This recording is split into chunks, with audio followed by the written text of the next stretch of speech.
स्वापरान्तिकम् वन्देऽहं श्रीगुरु श्रीयुतपदकमलं श्रीगुरुं वैष्णवांश्च श्रीरूपं साग्रजातं सहगणं रघुनाथान्वितं तं सजीवं साद्वैतं सावधूतं परिजनसहितं कृष्णचैतन्यदेवं श्रीराधाकृष्णपादान् सहगणललिता श्रीविशाखान्वितांश्च हे कृष्ण करुणा सिन्धु दीनबन्धु जगत्पते गोपेश गोपिका कान्त राधाकान्त नमोस्तुते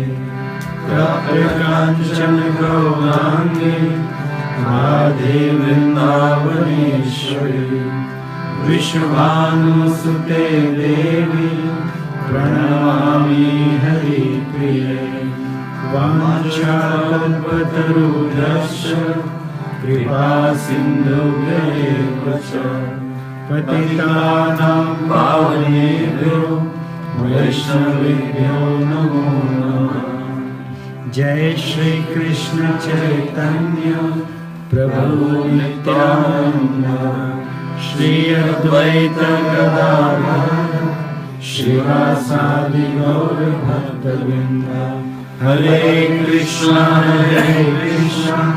कृष्ण कृष्ण हरे हरे हरे राम राम राम हरे हरे हरे कृष्णा कृष्ण कृष्ण हरे हरे हरे राम राम राम हरे हरे हरे कृष्णा कृष्ण कृष्ण हरे हरे हरे राम राम हरे हरे। कृष्णचंद्र भगवान की जय। हम लोगों ने कल, सभी लोगों को आवाज आ रही है पीछे तक? थोड़ा सा तेज।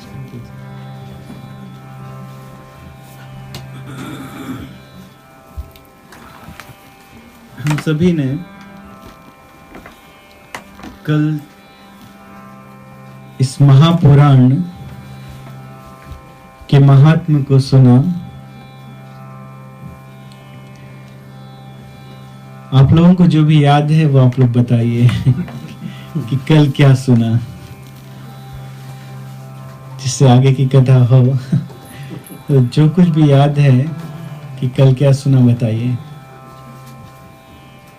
सनत मुनि ने 4 क्वेश्चंस, 6 क्वेश्चंस किए। श्रीमद् भागवतम के प्रारंभ में सौनक ऋषि ने 6 प्रश्न किए हैं, जिसका उत्तर पूरी श्रीमद् भागवतम में दिया गया है सुखदेव गोस्वामी जी के द्वारा। ठीक है, और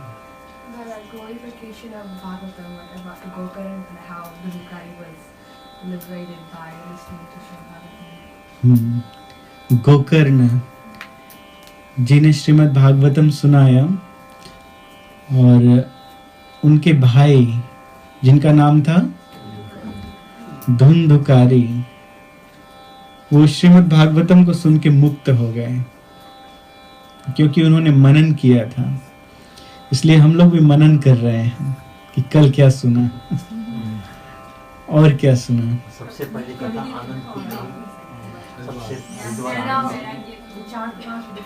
सबसे पहली कथा हरिद्वार में हुई, आनंद नामक घाट में। और किसने की? 4 कुमारों ने इस कथा को किया। ठीक है, और क्या सुना?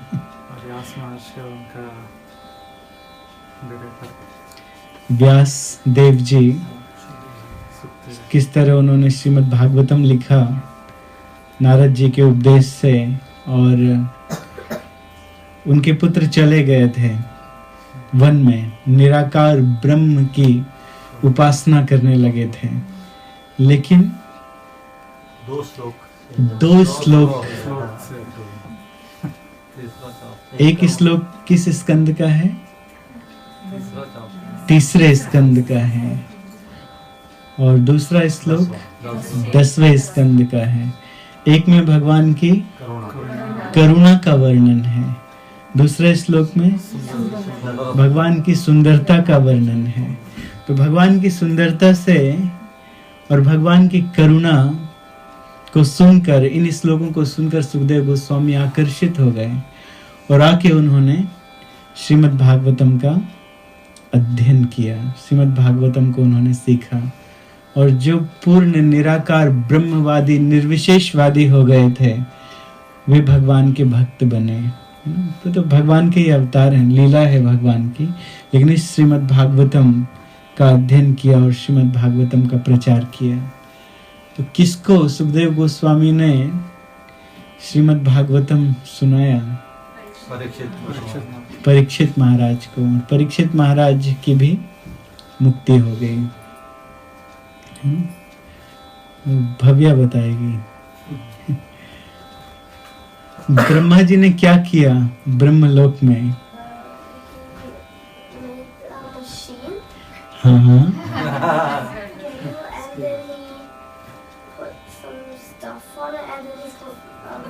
Shrimad Bhagavatam another side.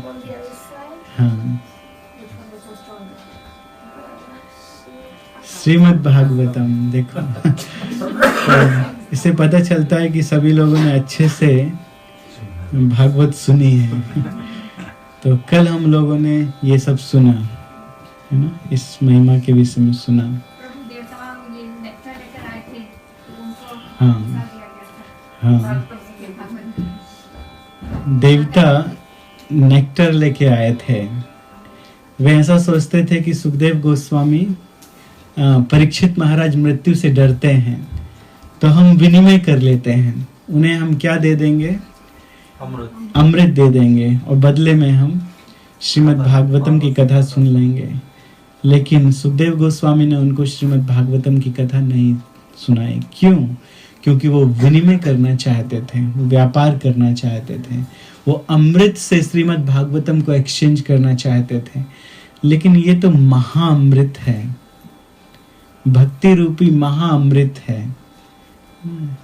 इसकी किसी दूसरे अमृत के साथ तुलना नहीं की जा सकती है। श्रीमद् भागवतम की तुलना किसी अन्य दूसरे न तो शास्त्र के साथ की जा सकती है, न किसी दूसरे साधन के साथ की जा सकती है। कोई मुक्ति का साधन, कोई और साधन, मोक्ष इत्यादि के साथ भी इसकी तुलना नहीं की जा सकती है। जब भगवान इस धराधाम को छोड़कर जाने लगे तो उद्धव जी इत्यादि बहुत दुखी थे, लेकिन भगवान ने अपनी सारी शक्ति को, भगवान स्वयं इस श्रीमद् भागवतम में समा गए।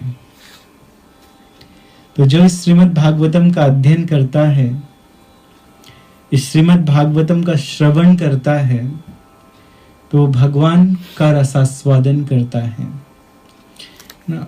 और जो शास्त्र हैं उनको पढ़ने के बाद कुछ करना पड़ता है। तो भगवत गीता है, भगवत गीता सुनने के बाद आचरण करना पड़ेगा। जैसा भगवत गीता में बतलाया गया है उसके हिसाब से कार्य करना पड़ेगा, तो धीरे धीरे धीरे प्रगति होगी। लेकिन इस श्रीमद् भागवतम को केवल सुनना है। इस श्रीमद् भागवतम को सुनने के बाद और कुछ करना नहीं है। इस श्रीमद् भागवतम को सुनना ही श्रीमद् भागवतम की पूर्णता है ना, श्रवण की पूर्णता है। श्रीमद् भागवतम को सुनना ही भगवान की भक्ति है। तो इसे केवल सुनना है, इसका केवल आस्वादन करना है। तो कितना सरल है ना, श्रीमद् भागवतम को सुनना कितना सरल है। केवल हमें थोड़ा सा समय निकालना है और इसे सुनना है, ध्यान पूर्वक सुनना है।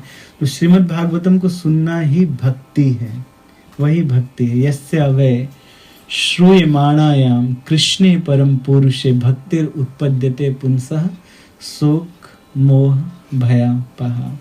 शोक मोह भय का नाश हो जाता है श्रीमद् भागवतम को सुनने से। भक्ति उत्पद्यते पुंसः, जीवों के हृदय में भक्ति उत्पन्न हो जाती है।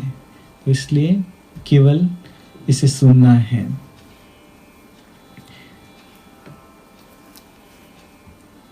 भगवान जब इस धराधाम में प्रकट हुए तो भगवान के प्रकट होने का, भगवान श्री कृष्ण के इस धराधाम में प्रकट होने का कारण क्या था?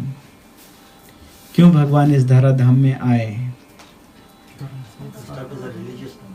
धर्म संस्थापनार्थाय, भगवान धर्म की स्थापना करने के लिए। जब भी इस संसार में अधर्म बढ़ जाता है तो भगवान किसी न किसी रूप में आते हैं धर्म की स्थापना करने के लिए। देखिए भगवान कितना ट्रबल लेते हैं हम लोगों के लिए, है ना। भगवान चैतन्य महाप्रभु के रूप में आए, भगवान ने संन्यास धारण किया और भगवान ने शिक्षाएं दी कितनी सारी,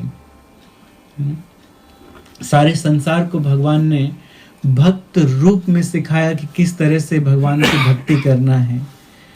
भगवान चाहते तो और कोई साधन अपना सकते थे, लेकिन श्रीमद् भागवतम में ही चैतन्य महाप्रभु भी ओतप्रोत रहते थे, श्रीमद् भागवतम में समाये रहते थे, भक्तों के साथ शास्त्रों की चर्चा करते रहते थे।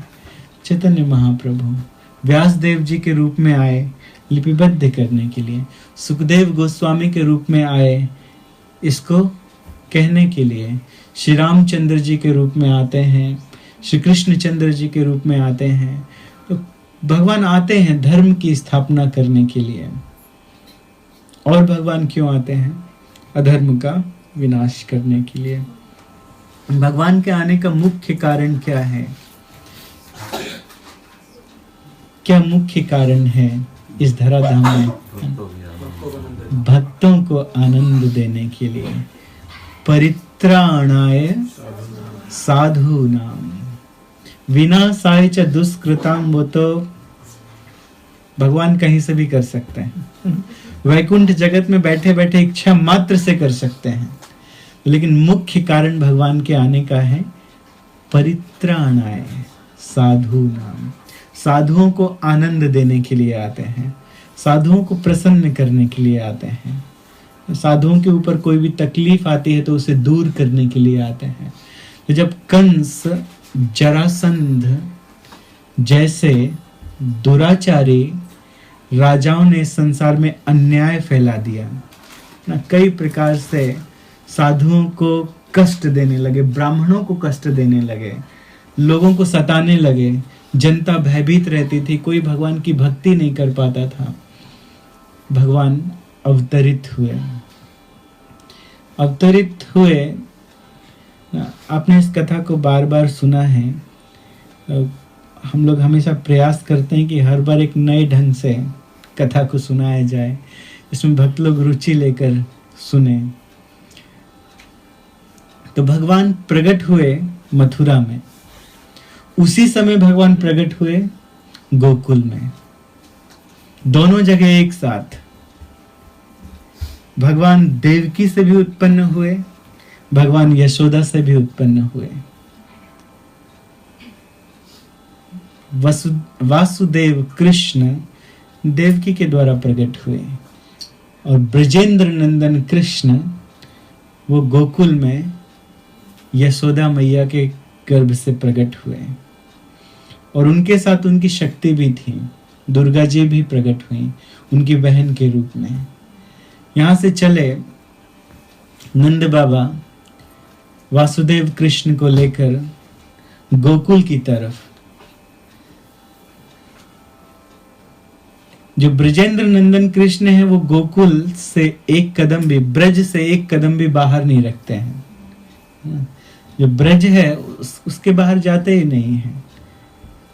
पादम एकम न गच्छति वृंदावनम परित्यज्य वृंदावन को त्याग कर पादम एकम न गच्छति, एक कदम भी बाहर नहीं रखते हैं, क्योंकि उनको बांसुरी बजाने में आनंद आता है, क्योंकि उनको गोपियों के साथ रासलीला रचाने में आनंद आता है, क्योंकि गोपों को अपनी पीठ पर बैठाल कर घुमाने में आनंद आता है, गौओं के साथ जिनको आनंद आता है, मोर इत्यादि पक्षियों के साथ जो आनंद लेते हैं, तो इस आनंद का त्याग नहीं करना चाहते हैं।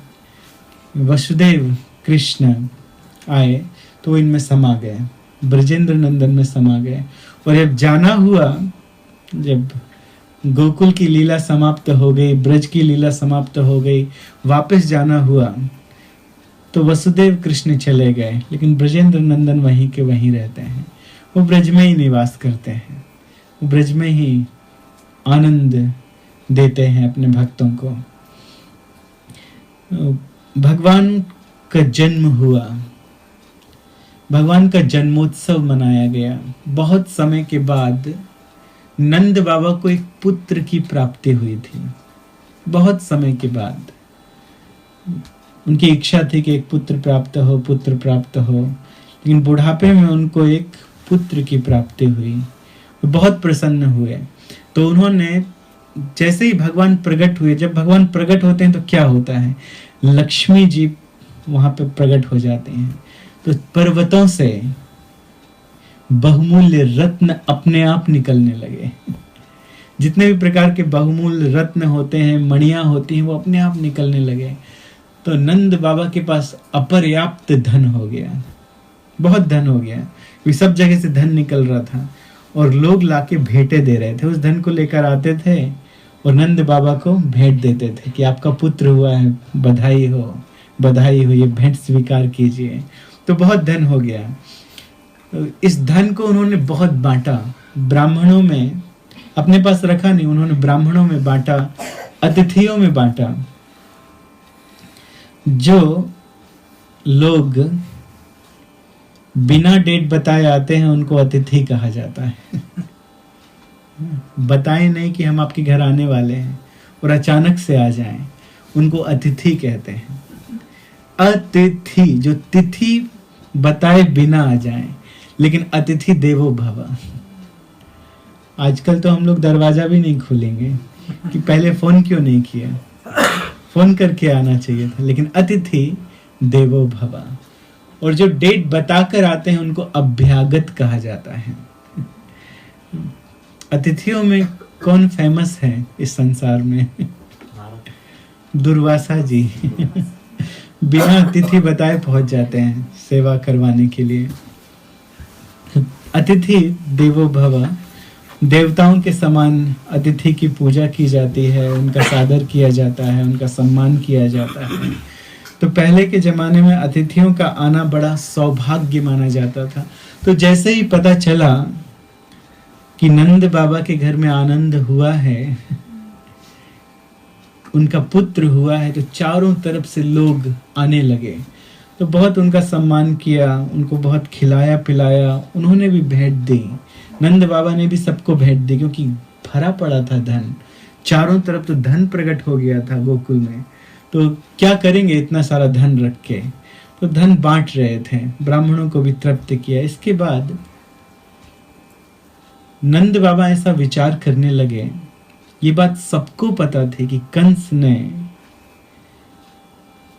वसुदेव जी के पुत्रों को मारा है, और ये बात भी सब जगह पता चल गई थी। जब दुर्गा जी प्रकट हुई और दुर्गा जी ने प्रकट होके कहा कि तुम्हें मारने वाला तो कहीं और जन्म ले चुका है, तो यह बात सुनकर वो डर गया, कंस डर गया। व्यर्थ ही तुम इन्हें जेल में रखे हो, वसुदेव और देवकी को, व्यर्थ ही तुम इन्हें कष्ट दे रहे हो। तो इस बात को सुन के डर गया कि अरे मैं इन्हें मारने वाला था, लेकिन ये तो मेरी अधिष्ठात्री देवी निकली। कंस दुर्गा जी का भक्त था और दुर्गा जी ही प्रकट हो गई हैं। रावण किनके भक्त थे?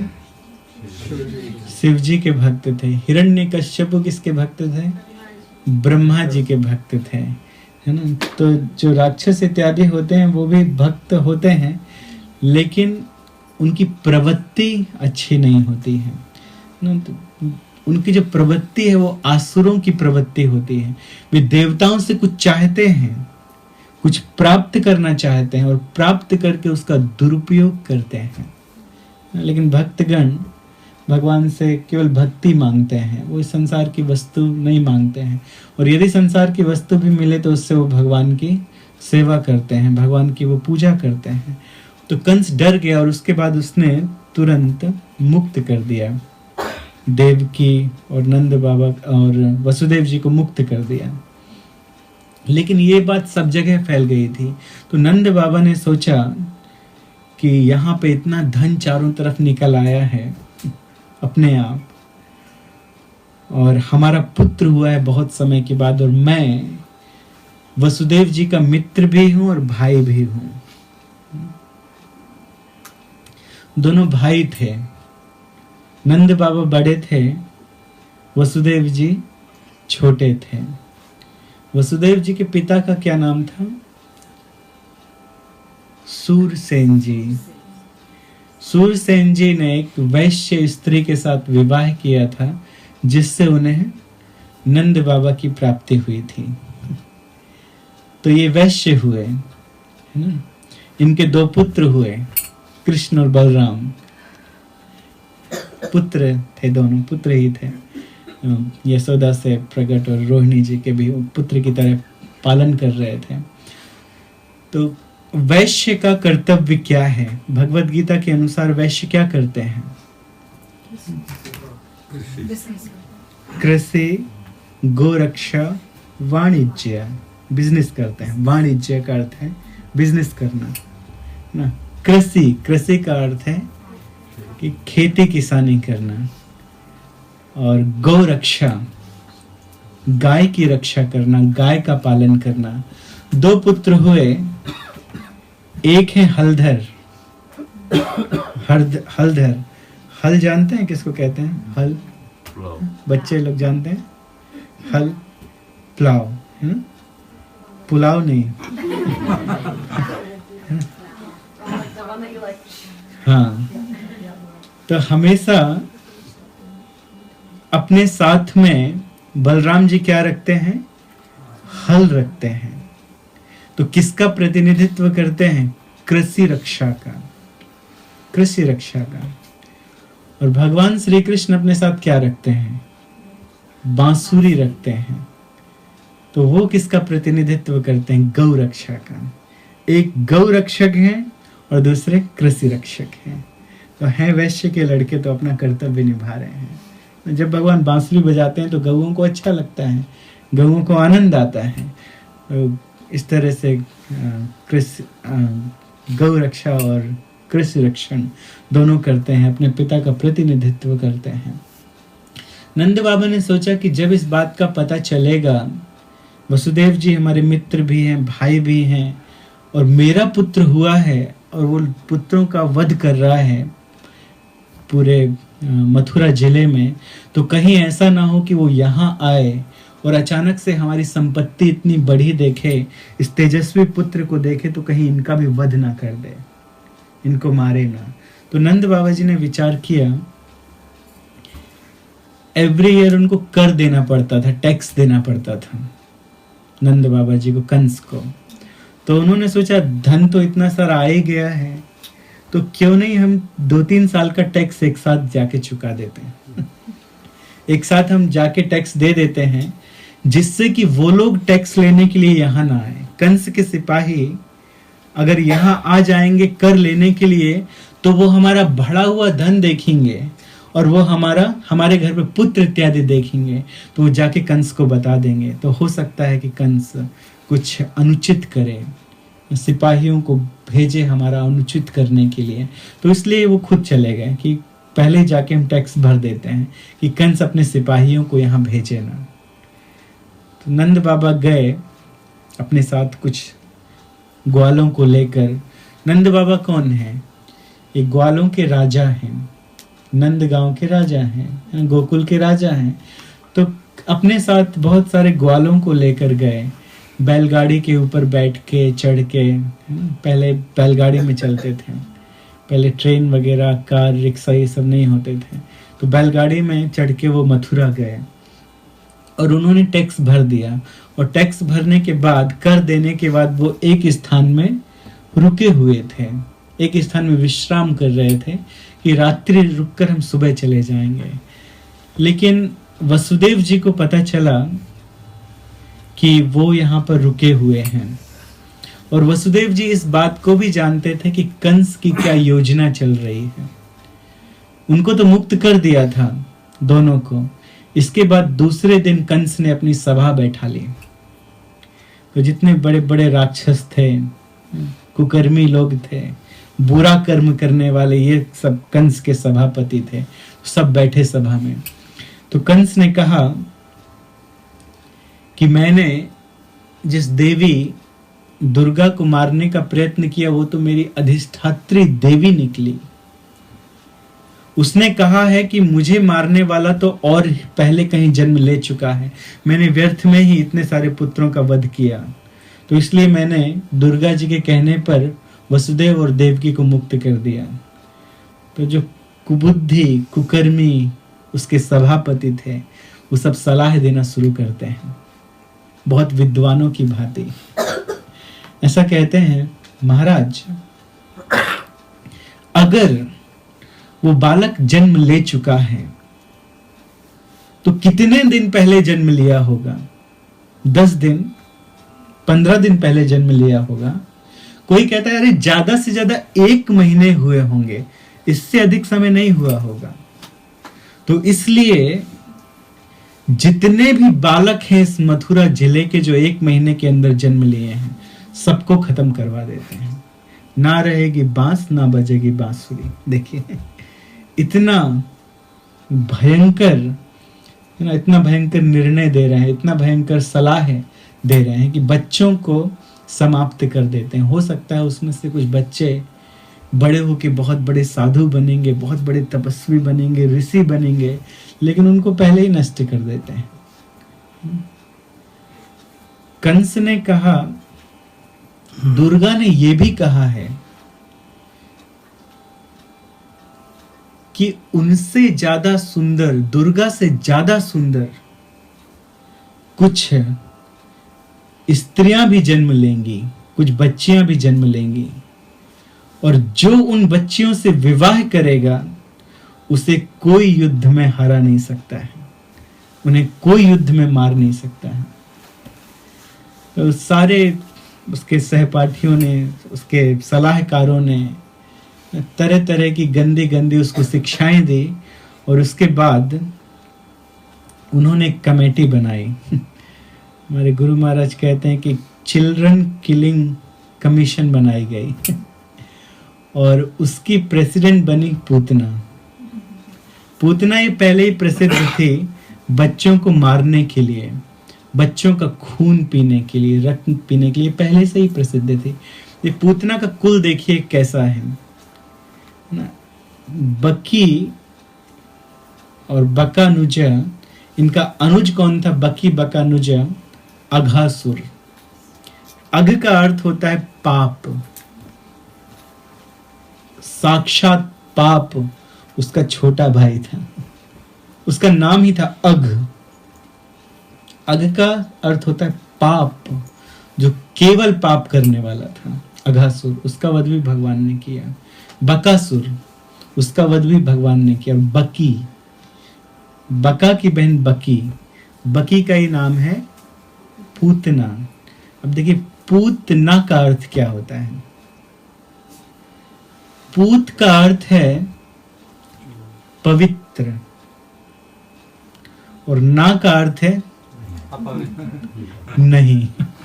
जो पवित्र नहीं है वो पूतना है।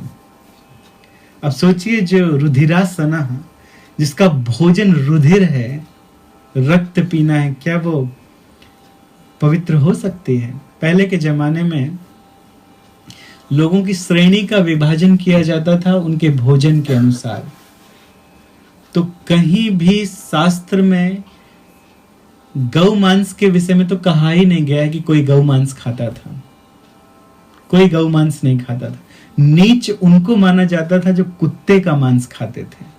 तो लोग कुत्तों का मांस खाते थे, उनको चंडाल कहा जाता था, वो चांडाल हैं। लेकिन गौ मांस वो तो कोई नहीं खाता था। जो गौ मांस खाए वो तो किसी श्रेणी में ही नहीं है, किसी श्रेणी में ही नहीं है।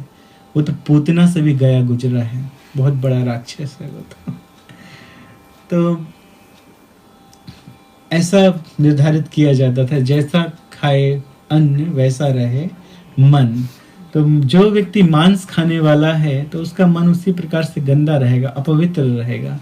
तो पूतना को निर्धारित किया गया था। ये पूतना केवल बच्चों को ब्रज में उठाने के लिए नहीं आई थी, ये पहले से प्रसिद्ध थी बच्चों को उठाने के लिए। यही पूतना है। एक बार की घटना है,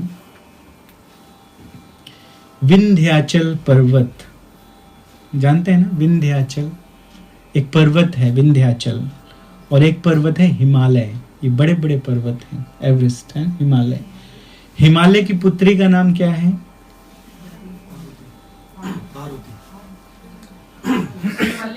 पार्वती। पार्वती। हिमालय की पुत्री का नाम है पार्वती। पार्वती जी का विवाह किसके साथ हुआ है? शिव जी के साथ में, महादेव के साथ में। तो हिमालय हमेशा सीना तान के चलता है, इसीलिए मेरी पुत्री का विवाह है महादेव के साथ हुआ। दूसरी तरफ थे दक्ष प्रजापति, उनकी भी पुत्री हुई थी, वही सती।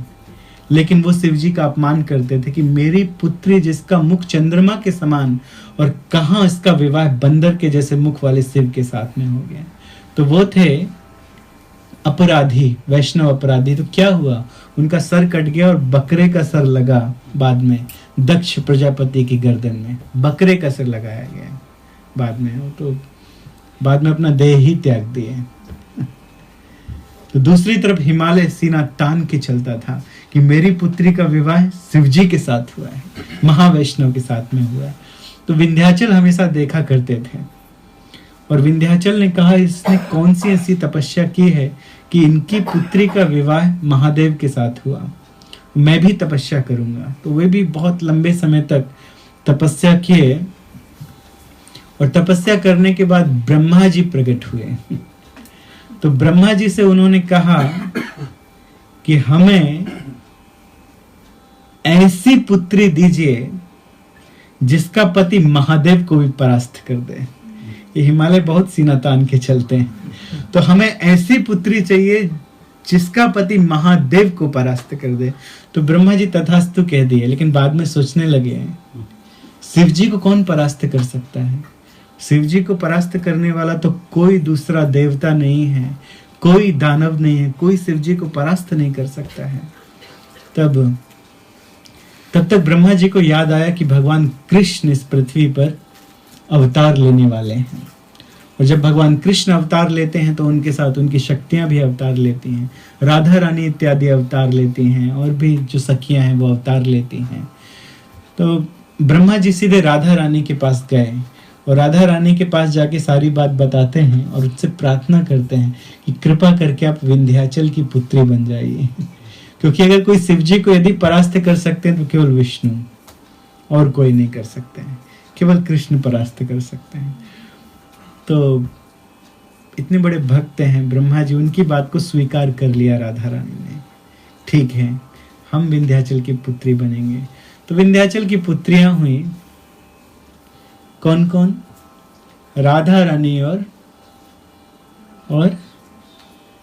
दूसरी सखी जो प्रसिद्ध है,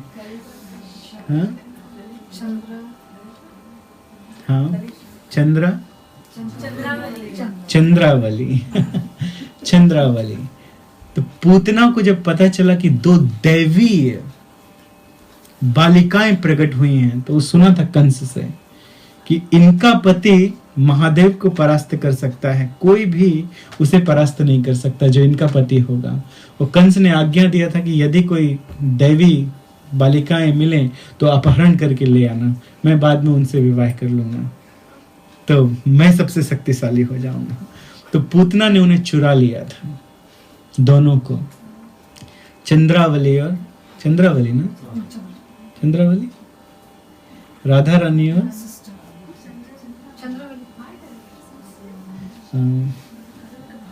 कहीं पे हमने एक जगह लिखा है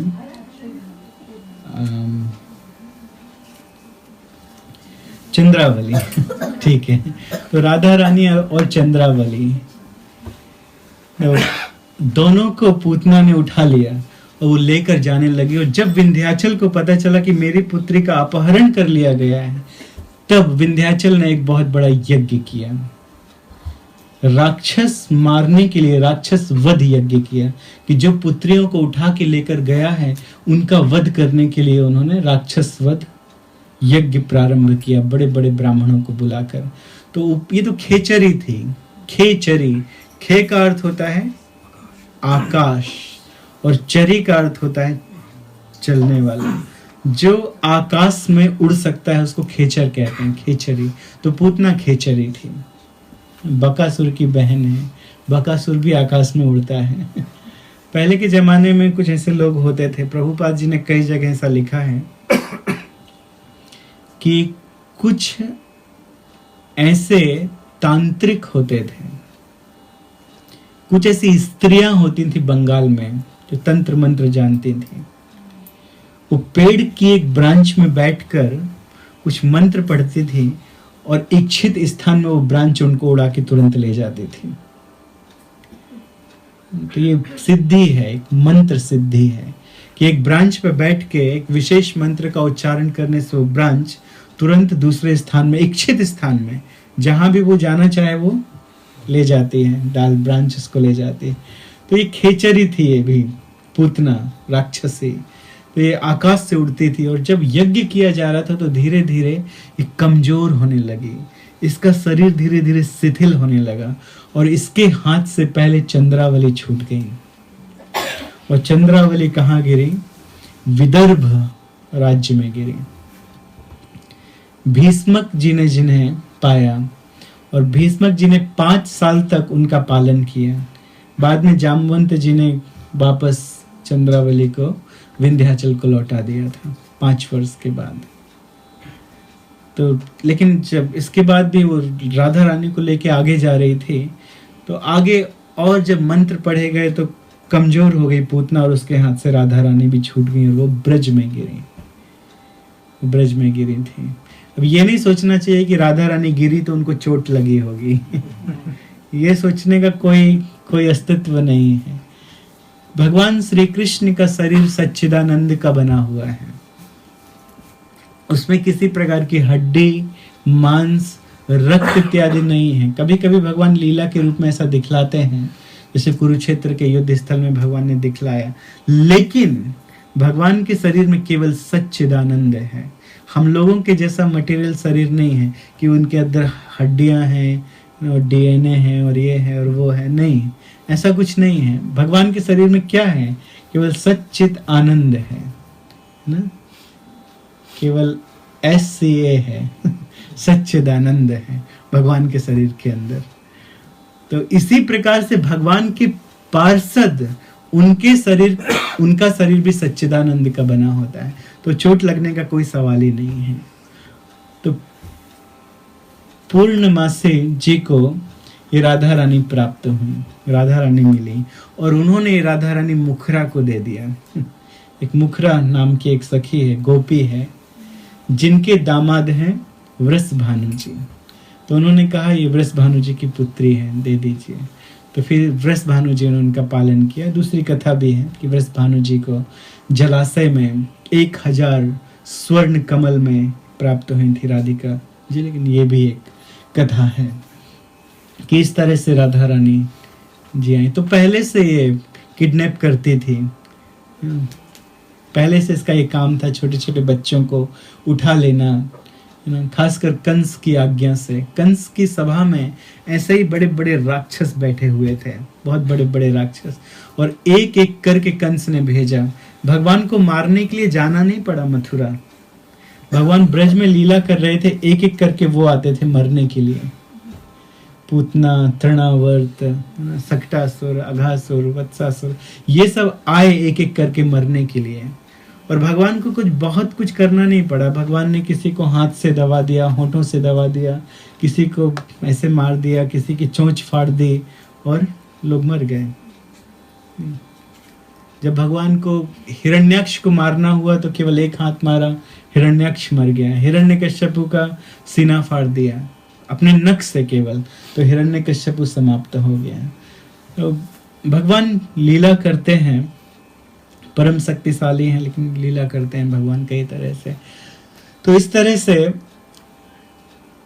जब ब्रज में भगवान का जन्मोत्सव इत्यादि मनाया गया और गए नंद बाबा जी वहां गए, तो मिलने के लिए वसुदेव जी आए। कर देने के बाद वसुदेव जी मिलने के लिए नंद बाबा के पास आए।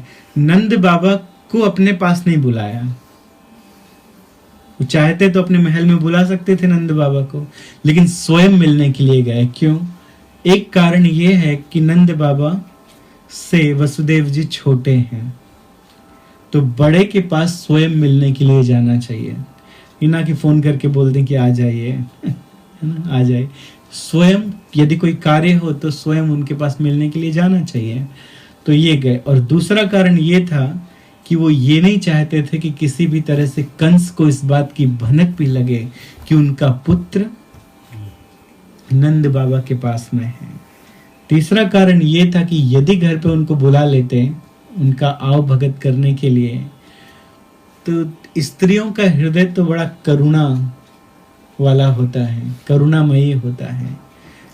चलो वसुदेव जी छुपा लेते, लेकिन देवकी बोल देती कि हमारे पुत्र जो आपके पास हैं वो कैसे हैं, वो ठीक तो है ना। लेकिन ये बात तो किसी को मालूम नहीं थी, किसी को भी पता नहीं थी। तो इसलिए खुद गए वसुदेव जी। दोनों भाई मिले बहुत ही प्रसन्नता के साथ, बहुत ही आनंद के साथ मिले। दोनों में कुछ वार्तालाप हुआ और वार्तालाप होने के बाद अंत में वसुदेव जी कहते हैं कि आपको अधिक देर मथुरा में नहीं रुकना चाहिए। जितनी जल्दी हो सके, जितना शीघ्रता आप कर सकें, शीघ्रता से आप गोकुल प्रस्थान कीजिए, क्योंकि चारों तरफ अमंगल हो रहे हैं। हो सकता है गोकुल में भी कुछ अमंगल हो। और ये बात सुनते ही तुरंत नंद बाबा बैलगाड़ी में बैठ के गोपों के साथ प्रस्थान कर दिए। किस तरफ? गोकुल की तरफ प्रस्थान कर दिए, क्योंकि बहुत प्रेम है उनको अपने पुत्रों से। स्वयं भगवान है तो प्रेम क्यों ना हो गया। तो इसलिए वो वहां से प्रस्थान किए। लेकिन यहाँ पर दूसरी तरफ क्या हुआ? दूसरी तरफ रुधिरासना पहुंच गई ब्रज में। तो ऐसा लिखा गया है भागवतम में 6वें स्कंद में। इस श्लोक को हमारे पीछे कहिए। नंदः पथि वचः सौरे नाम्रशेति विचिन्तयन् हरिं जगाम शरणम् उत्पातागम संकितः श्रीशुकुवाच नंदः पथि वचः सौरे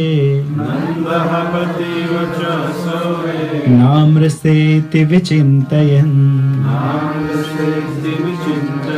हरिं जगाम शरणम्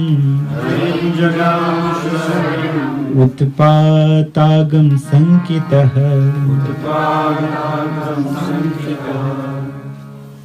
श्री सुखदेव गोस्वामी अपनी आंखों को बंद करके उस दृश्य को देख रहे हैं कि किस तरह से नंद बाबा गोकुल की तरफ जा रहे हैं। तो उस दृश्य को देख रहे हैं और देखकर कह रहे हैं कि नंदः पथि वचः सौरे। सूरसेन के पुत्र होने के कारण वसुदेव का एक नाम है शौर्य, और सौर्य के पुत्र होने के कारण भगवान श्री कृष्ण का एक नाम है शौरी, है ना, शौरी शौरी।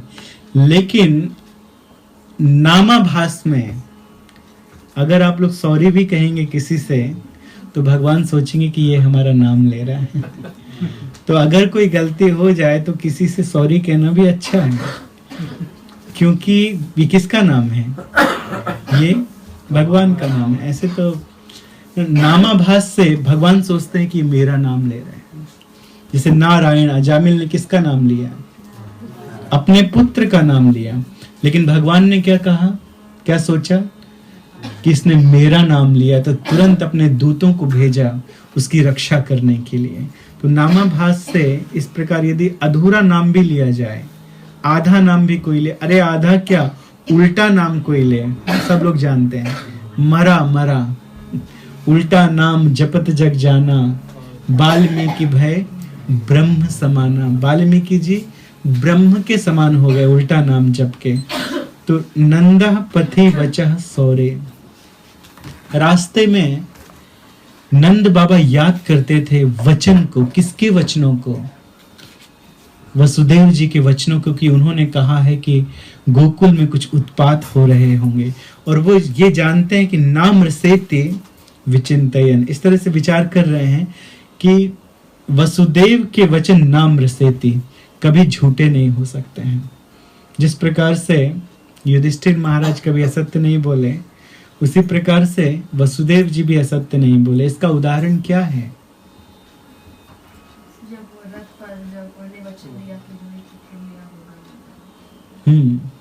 जब वसुदेव जी ने कंस से कहा कि मेरा जो भी पुत्र होगा वो मैं तुम्हें लाकर दे दूंगा, तो इस बात पे कंस ने विश्वास कर लिया, क्योंकि कंस भी जानता था कि वसुदेव जी झूठ नहीं बोलते हैं। तो वसुदेव जी कभी झूठ नहीं बोलते थे। हरिम जगाम शरणम, उन बातों को याद करके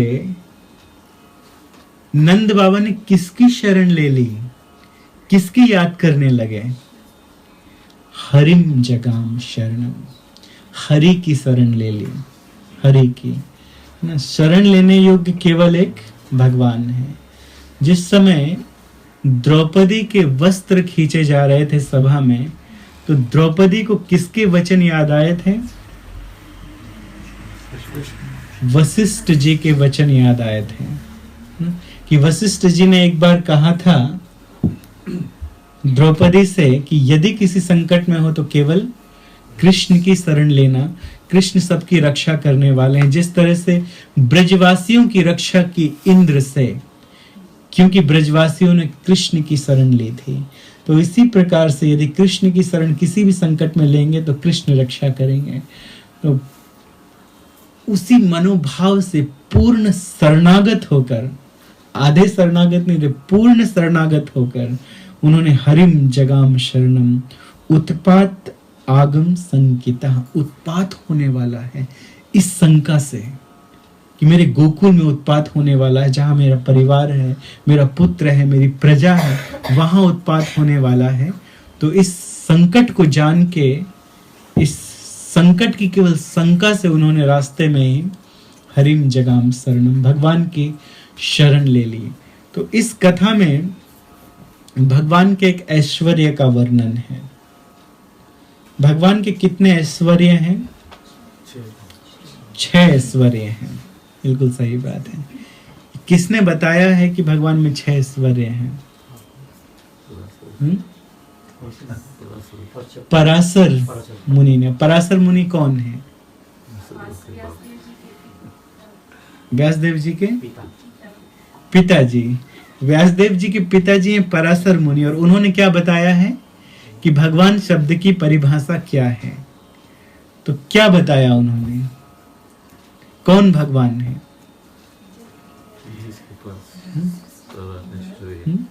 बताओ। जिसके पास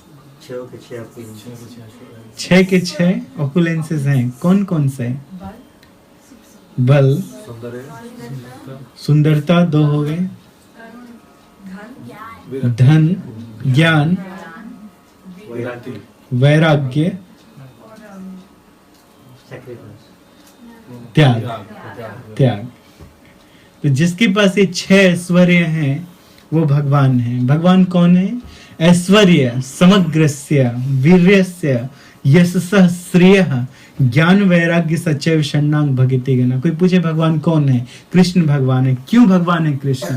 क्योंकि उनके पास 6 ऐश्वर्य हैं। कौन कौन से? धन, शक्ति, यश, सौंदर्य, ज्ञान और वैराग्य जिनके पास है वो भगवान है। तो इस लीला में भगवान ने किस ऐश्वर्य का वर्णन किया है? बल का वर्णन किया है। सारी बातें तो रिद्धि और गरिमा ही बता रहे हैं। तो बल का वर्णन है इस कथा में, पूतना वध की कथा में।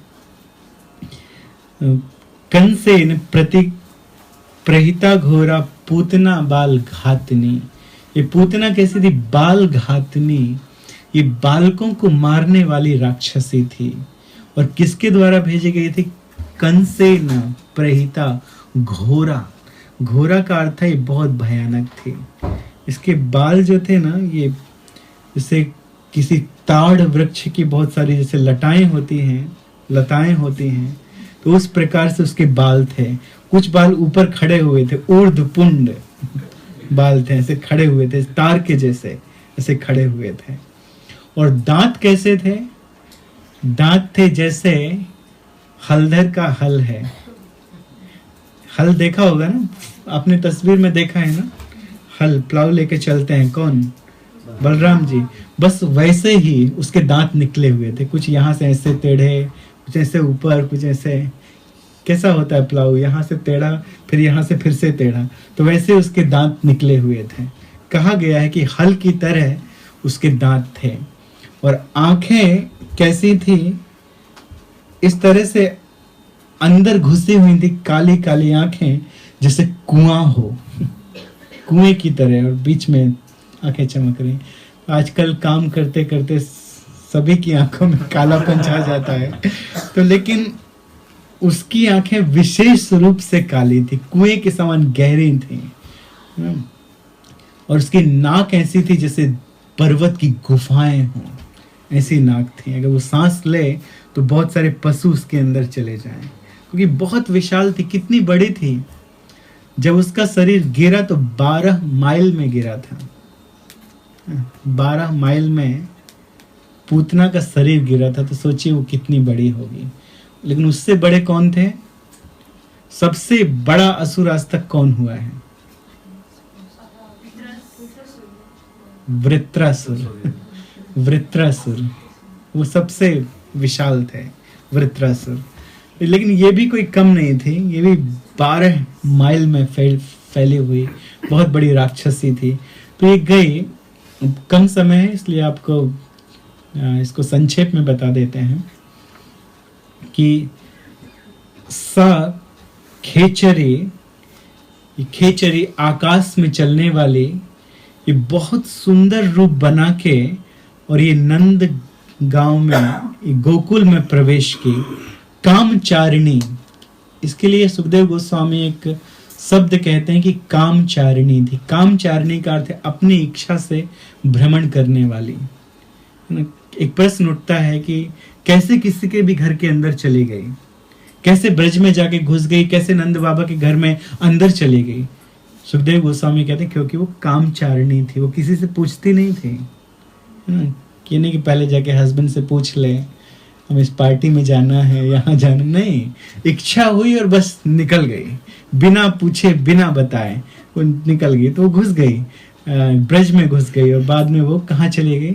सीधे नंद बाबा के घर में चली गई। तो उसने अपना शरीर, उसने घंटों अच्छे से मेकअप किया, इतने बढ़िया से अपने शरीर को उसने सजाया कि वो लक्ष्मी के समान प्रतीत होती थी। वास्तव में उसके पास सिद्धियां थी, तो सिद्धि के द्वारा उसने अपने शरीर को सजा लिया और ऐसा लगता था कि ये दूसरी लक्ष्मी के समान है।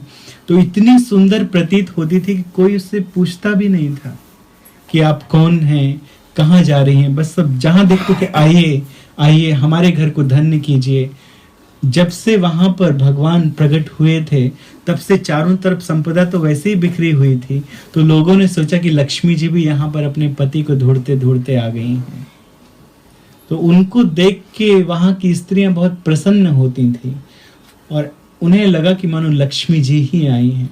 तो सबसे पहले वो नंद बाबा के घर में प्रवेश कर गई, सबसे प्रथम नंद बाबा के घर में चली गई और जाके उसने सीधे जाके बच्चे को उठा लिया। क्या यशोदा ने उसे रोका? नहीं रोका। क्यों? क्योंकि वो इस तरह से कह रही थी, कितना सुंदर बालक है, कितना सुंदर दैवी बालक है, काश ऐसा मेरा भी बालक होता, इतना सुंदर बालक है। तो इस तरह से वो कहने लगी कि यशोदा को ऐसा लगा कि मैं इसकी माँ हूं कि ये इसकी माँ है। और स्वरूप भी इतना अच्छा बनाई थी दूसरी लक्ष्मी की तरह कि उन्होंने गोद में लेने दिया और उन्होंने कहा कि यदि मैं इसे अपना दूध पिलाऊंगी, वो कहती है कि यदि मैं इसे अपना दूध पिलाऊंगी तो निश्चित रूप से इसे हर प्रकार का शुभ मिलेगा, मंगल मिलेगा, इसके जीवन का कल्याण होगा। और वे उसे दूध पिलाने लगी। लेकिन उस समय वो बाल घातनी, आप लोगों ने तलवार रखने की म्यान देखी है? बाहर से तो उसमें बड़ा अच्छा मुलायम वेलवेट इत्यादि लगा होता है, लेकिन अंदर क्या रखी होती है? तलवार। तो बाहर से तो इतना सुंदर स्वरूप था, लेकिन हृदय उसका तलवार की भांति तीक्ष्ण था। हृदय में क्या उसकी इच्छा थी कि कृष्ण का वध करना है। तो जैसे ही वो कृष्ण के पास आई, भगवान श्री कृष्ण ने अपनी आंखें बंद कर ली। तो अलग अलग गोस्वामी इसमें अलग अलग टीका करते हैं कि आंखें क्यों बंद की। भगवान ने आंखें इसलिए बंद कर ली क्योंकि भगवान ने सोचा कि देखो, ये माता का स्वरूप बना के आई है, मुझे दूध पिलाएगी, लेकिन ये मुझे मारना चाहती है। अपने स्तनों में हलाहल नाम का विष लगा कर आई है मुझे मारने के लिए। तो ये पापी है, इसका नाम ही है पूतना, जो अपवित्र है, जो कभी पवित्र नहीं है। तो मैं इसके दर्शन क्यों करूं, मैं इसे क्यों देखूं? इसलिए बंद कर लिया। दूसरा, ध्यान करने लगे भगवान श्री कृष्ण। ध्यान करते हैं किसका? शिव जी का। कहते हैं एक बार देवासुर संग्राम में आपने विष पी लिया था, आज फिर से आपकी आवश्यकता है। आइए, मुझे दूध पीने दीजिए, विष फिर से आप पी लीजिए। उन्होंने एक बार विष पिया था शिव जी ने, और तब से उनका एक नाम प्रसिद्ध हुआ था। क्या? नीलकंठ। पहले उनका कंठ नीला नहीं था। शिव जी कैसे हैं? शिव जी करोड़ों करोड़ों चंद्रमा के समान सुनहरे हैं। उनका जो वर्ण है वो सुनहरा वर्ण है, लेकिन केवल कंठ उनका नीला है। कंठ उनका केवल श्याम वर्ण का है, क्योंकि वो इतना भयानक विष है कि उस विष ने अपना प्रभाव दिखाया है उनके कंठ में। तो वो याद कर रहे हैं, किसकी याद कर रहे हैं? शिव जी की याद कर रहे हैं।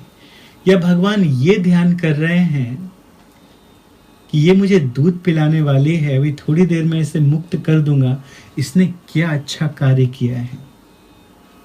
क्या इसने पहले अच्छा कार्य किया है जो इसे मेरी माता की पदवी मिलने वाली है? तो क्या उसने किया था? सुनिए। पूर्व जन्म में एक बार जब बलि महाराज ने यज्ञ किया था, जिस यज्ञ में बलि महाराज का सब कुछ लेने के लिए कौन आए थे? आप बताइए। अभिषेक जी। बलि महाराज से कल भी इस बात को बताया था कि बलि महाराज से उनका सब कुछ लेने के लिए भगवान का कौन सा अवतार हुआ था? वामन अवतार। Team work. ठीक है, यूथ ग्रुप है, टीम वर्क। अच्छा है, वामन अवतार। ये याद रखिए, वामन देव जी ने बलि महाराज से उनका सब कुछ ले लिया था। किसका काम बनाने के लिए? देवताओं का काम बनाने के लिए। तो जिस समय वामन देव जी आए थे, वामन का अर्थ है बौना बालक, छोटा सा बालक, छोटा सा बालक। छोटे से बालक आए तो बहुत सुंदर थे, बहुत सुंदर, इतने सुंदर थे। बलि महाराज जी की पुत्री वहां पे खड़ी हुई थी उस समय, उनका नाम था रत्नमाला। बलि महाराज जी की पुत्री का नाम था। तो जब बलि महाराज की पुत्री ने, रत्नमाला ने, ये नाम भी याद रखना, ठीक है? बीच बीच में हम ऐसे पूछते रहेंगे। रत्नमाला ने जब देखा तो देखकर उन्होंने ऐसा सोचा, वामन देव जी को, कितना सुंदर बालक है, कितना सुंदर बालक है, काश ऐसा मेरा पुत्र होता और मैं उसे अपना दूध पिलाती, ऐसा सोचा। तो भगवान सबके हृदय में बैठे हुए हैं। वेदाहम संतीतानि वर्तमानानि चार्जुन भविष्याणि तब भूतानि माम तो वेद न कश्चन। भगवान सब जानते हैं, सबके हृदय की बातों को जानते हैं, हृदय में बैठे इसलिए जानते हैं, है ना। जैसे हम लोग गाड़ी के अंदर बैठ के गाड़ी चलाते हैं, है ना, बाहर से धक्का मार के नहीं चलाते, अंदर बैठ के चलाते हैं। तो भगवान भी हम सबके हृदय में बैठे हैं और हम सबको चला रहे हैं, सबको चला रहे हैं। तो हर एक इच्छा को भी जानते हैं भगवान। तो भगवान ने तुरंत कहा तथास्तु, ऐसे कहा नहीं ऐसे, लेकिन हृदय से ही तथास्तु, इच्छा पूरी हो। लेकिन थोड़ी देर के बाद भगवान ने सब कुछ छीन लिया वामन देव से। 2 पैर में उनका पूरा राज्य, पूरा ब्रह्मांड। बोले तीसरा पैर कहाँ रखूं? मेरे सिर में रखिए। तब रत्नमाला ने सोचा, देखो इसने मेरे पिता का सब कुछ ले लिया, अगर ऐसा मेरा पुत्र होता तो मैं उसको दूध में विष मिलाकर पिला देती। तब भी भगवान ने कहा तथास्तु, उस समय भी भगवान ने कहा तथास्तु। तो वही रत्नमाला भगवान की अब माता भी बनना है, धात्री भी बनना है। जो दूध पिलाए उसको धात्री कहते हैं, धात्री भी बनना है। लेकिन दूसरी इच्छा थी भगवान वो भी पूरी करेंगे। भगवान तो सबकी सारी इच्छाएं पूरी करते हैं। तो वही पूतना बनी।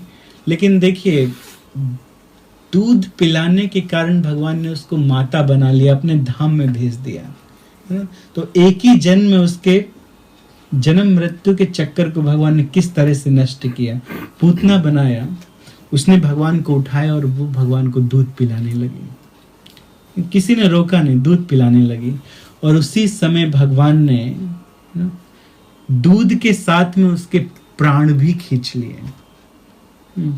फिर भगवान ने इतनी जोर से उसे पकड़ा और इस तरह से दबाया उसे कि वो मुंच मुंच, अरे छोड़ रे, बहुत हो गया, अब पी लिया, बस हो गया। लेकिन भगवान, अच्छा मुझे दूध पिलाना था ना, अब पिलाओ दूध।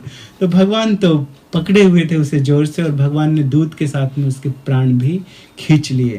तो जब वो मुंचा जोर से चिल्ला रही थी, उस समय इतनी भयंकर आवाज आने लगी, राक्षसी थी। तो धीरे धीरे इसका स्वरूप भी बदलने लगा और उसकी आवाज ऐसी बदली कि उसकी आवाज को सुन के सारी गोपियां बेहोश हो गईं। सारे गोकुलवासी बेहोश होकर गिर पड़े वहीं पर, सब निश्चित हो गए। कोई उसका वो भयानक स्वरूप नहीं देख पाया। जब वो बनी, वो पूतना अपने स्वरूप में आई, जैसे शूर्पनखा थी, जैसे ताड़का थी, वैसे ये पूतना थी। तो जब ये अपने स्वरूप में आई तो कोई देख नहीं पाएगा क्योंकि सब तो बेहोश पड़े थे। लेकिन भगवान ने जब इसके प्राण खींचे तो अपने हाथों को, पैरों को, केवल चिल्लाने से, जब ये चिल्लाती थी तो पर्वत कांप जाते थे, भूकंप आ जाता था इसके केवल चिल्लाने मात्र से। तो धीरे धीरे फिर हाथ पटकने लगी, पैर पटकने लगी और फिर गिरी धड़ाम से। तो 12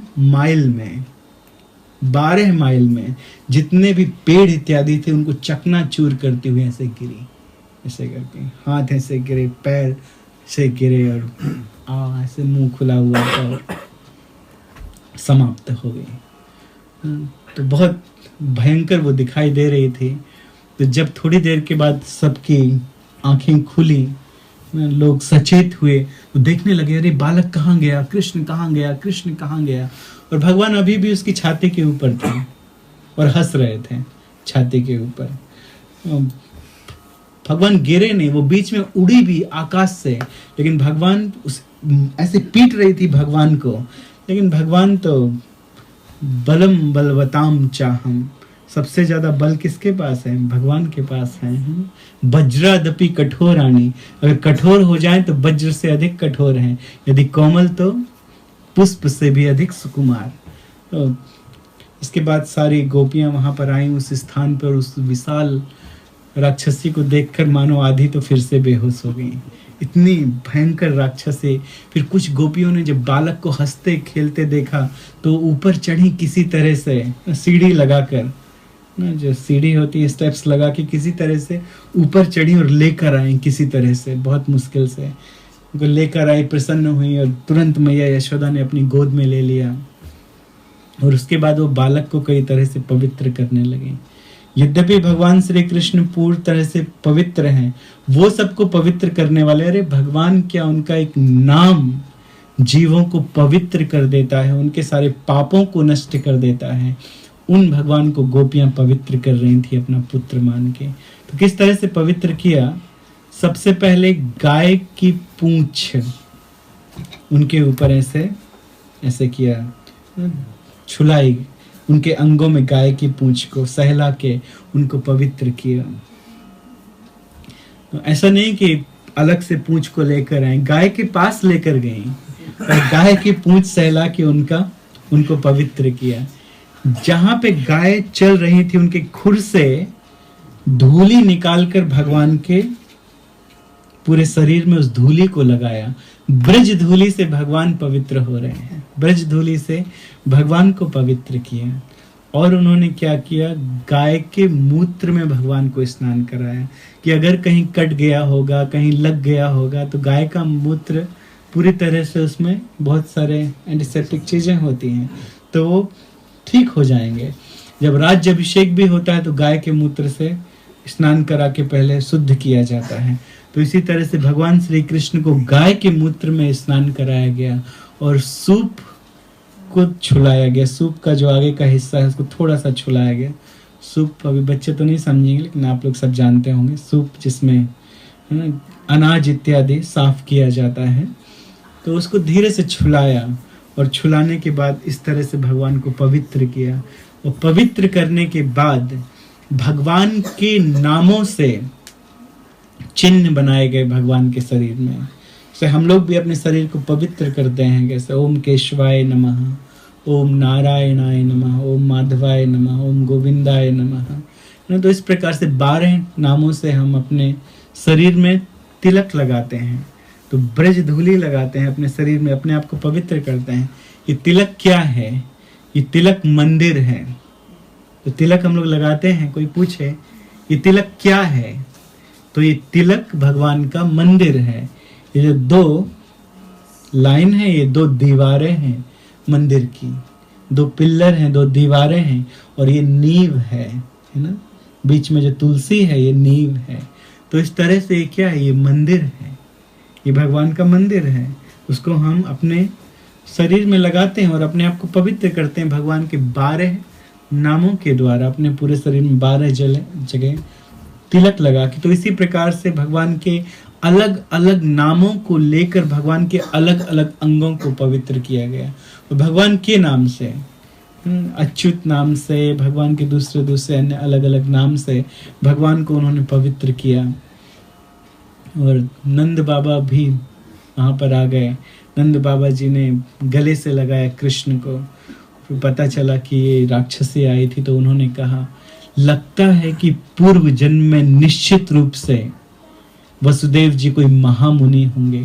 उन्होंने पहले ही बता दिया था कि उत्पात होने वाला है और यहाँ सही में उत्पात। वो तो बहुत बड़े ज्योतिष निकले जो वसुदेव जी तो बहुत बड़े ज्योतिष निकले, ऐसा सबसे वो कहने लगे। और उसके बाद अब इतने बड़े शरीर का क्या करें? अगर ये शरीर पड़ा रहेगा इस स्थान में तो क्या होगा? तो गंध आने लगेगी, है ना, तरह तरह के कीटाणु चारों तरफ फैलेंगे, है ना, बैक्टीरिया फैलेंगे। तो इसको जला दिया जाए। तो जलाने के लिए लकड़ी एकत्रित की गई और छोटा छोटे उसके अंग को काट के जलाया गया। तो जब जलाया गया तो खूब अच्छी खुशबू आने लगी, पूरे ब्रज में खुशबू आने लगी। लोग सोचने लगे अरे खुशबू कहाँ से आ रही है? किसी ने कहा कि लगता है कि स्वर्ग में देवताओं ने अगरबत्तियां लगाई हैं तो उसकी खुशबू सब जगह फैल रही है। लेकिन वो खुशबू कहाँ से निकल रही थी? पूतना के शरीर से निकल रही थी। क्यों? क्योंकि भगवान ने उसे स्पर्श किया है। तो आपने कल सुना कि अहो बकीयम स्तन काल कूटम जिहिंगा सया पाए यद्यपि असाधवी लेभे परम धात्रे उचितां ततो अन्यम कम वा दयालुम शरणम ब्रजेम। कि भगवान कितने दयालु हैं, कितने दयालु हैं कि जो पूतना अपने स्तनों में कालकूट नाम का विष लगा कर आई थी, भगवान को मारने के लिए भगवान ने उसको मुक्त कर दिया। प्राण खींचे दूध के साथ, उसको मुक्त किया, भगवान ने उसको तुरंत गोलोक वृंदावन भेज दिया। गोलोक वृंदावन में अपनी धात्री, दूध पिलाने वाली माता की गति दे दी। ये है भगवान। अब सोचिए उन गायों के विषय में, सोचिए जो गायें भगवान को दूध पिलाती हैं, उनके विषय में सोचिए उनकी क्या गति होगी। जो बालक, जो सखा भगवान का स्पर्श करते हैं, भगवान का आलिंगन करते हैं, उनकी क्या गति होगी, उनके विषय में सोचिए। या जो भक्तगण समर्पित कर देते हैं अपने जीवन को भगवान के चरणों में, उनकी क्या गति होगी। अरे पूतना भगवान को मारने आई थी और भगवान ने मुक्त कर दिया। तो जो प्रेम से जो भगवान के पास आते हैं, प्रेम से जो भगवान का स्पर्श करते हैं, अपना जीवन समर्पित करते हैं भगवान श्री कृष्ण के चरणों में, तो उनकी क्या गति होगी। उनको भगवान क्या गति देंगे, कितने प्रेम से अपने धाम ले जाएंगे, क्या रूप देंगे। इसीलिए हम सबका कर्तव्य है कि हम लोग ये नेगेटिव भाव अपने मन में ना लाएं कि हम भी कंस जैसे भक्ति कर लेंगे तो चलो कंस ने तो पाप भी किए थे, पाप करते करते हम लोग चलो कुछ कर लेंगे थोड़ी बहुत, ना। भगवान से विरुद्ध भाव में वो भक्ति नहीं है। अनुकूल लेना, अनुकूल भाव से जो भक्ति की जाए वो भक्ति है। वो तो भगवान ठीक है उपकार कर देते हैं, लेकिन जो भक्ति करता है उसके ऊपर भगवान प्रसन्न होते हैं। भगवान ने ठीक है हिरण्यकश्यप को मारा, कंस को मारा, रावण को मारा, देवताओं का कार्य बनाया, देवताओं का कार्य बनाया। इन सब की तो मुक्ति हुई, देवताओं का कार्य क्यों बनाया? क्योंकि भगवान का स्वाभाविक प्रेम है देवताओं के साथ, क्योंकि वो भगवान के भक्त हैं। इसलिए तो प्रेम के कारण भगवान भी सेवक बन जाते हैं। तो हम लोग नहीं चाहते कि भगवान हमारे सेवक बने, लेकिन हमको भगवान का सेवक बनना है, हमको भगवान का सेवक बनना है। तो ये बहुत अच्छी कथा है। तो समय के अनुसार जो कम शब्दों में आप लोगों से कहा, कल आगे की कथा करेंगे, आगे और तृणावर्त इत्यादि इनका वध होगा। श्रीमद् भागवतम महापुराण की जय। इस प्रकार से कल शिवा प्रभु के घर में प्रवचन हुआ, शिवा प्रभु जी ने गाया, तो यहाँ भी गाने वालों की कोई कमी नहीं है। माता जी भी बहुत अच्छा गाती हैं। तो अब कुछ एक भजन माता जी गाएंगे और इसके बाद फिर आरती इत्यादि है, नरसिंह आरती इत्यादि।